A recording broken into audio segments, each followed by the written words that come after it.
तो आपने भ्रष्टाचार करना नहीं है। मैंने खूब सारे लोग देखे हैं जिन्होंने इस भ्रष्टाचार किए, उनकी औलाद इतनी बेलखनी निकली है जिसकी हद नहीं है।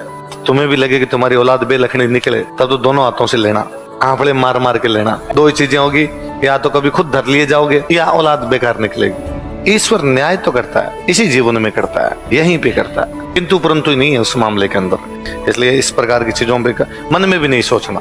जीवन में हमेशा देने का भाव रखना। भगवान से ये उम्मीद की जाए कि भगवान इतना दे कि हम दें लोगों, हम क्यों लें किसी का। और भगवान देता है, जैसा आप सोचते हो वैसा भगवान करता है आपके साथ में। आपने यदि अच्छा सोचा तो भगवान भी आपके साथ अच्छा करेगा, यदि आप बुरा सोचते हो तो भगवान भी आपके साथ है। भगवान नहीं करेगा, प्रकृति न्याय करती है जी, प्रकृति में कहीं ना कहीं न्याय हो जाता है। इस प्रकार भ्रष्टाचार की बात करनी, यूं जिंदगी में पैसे कमाने की जी में है तुम्हारे, मुझे नौकरी से देना इस्तीफे, कुछ बिजनेस कर लेना। और जितना दिमाग नौकरी में लगाया, जितना दिमाग पढ़ने में लगाया, इतना दिमाग को बिजनेस में लगा लेता है, पैसे खूब सारे। हमारे क्या है, हम उस व्यवस्था के लोग हैं जिसने कभी बिजनेस के बारे में सोचा ही।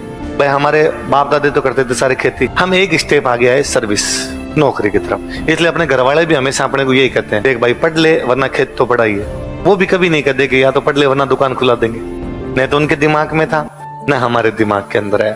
वरना मैं देखता ही हूँ, कोई वाणी है जो दुकान खोल के बैठे हैं व्यापारी, कोई नहीं जा रहा तैयारी करने के लिए, दुकान पे जाके बैठता है, अपने पैसे कमाता है, उसका एकदम सही चीज चल रही है। आपके और इससे जितना दिमाग, अपने खूब दिमाग वाले लोग हैं जो नौकरियों में जा रहे हैं, अपना पूरा दिमाग पेपर को पास करने में लगा दिए सारा का सारा। मैं कई बार खुद सोचता हूँ यार इतना दिमाग अपना काम करता है, इतनी सारी चीजें याद रहती है, इतने में कोई बिजनेस करें तो पता नहीं क्या कर जाए, पर दिमाग में नहीं आता, क्योंकि दिमाग में एक ही चीज आ रही है, क्योंकि जीन सी खत्म हो गए अपने। वो है ही नहीं वो कि वो मेरे साथ ही पढ़ा हुआ कोई 10th में लड़का जिसने 10th के बाद पढ़ाई छोड़ दी, दुकान खोल के बैठा, करोड़ों का बिजनेस है, क्योंकि उसके वो जीन्स काम कर रहे थे, उस प्रकार की चीजें काम कर रही थी उसके। तुम दिमाग लगाओगे तो उधर भी निकल के आ जाएंगे।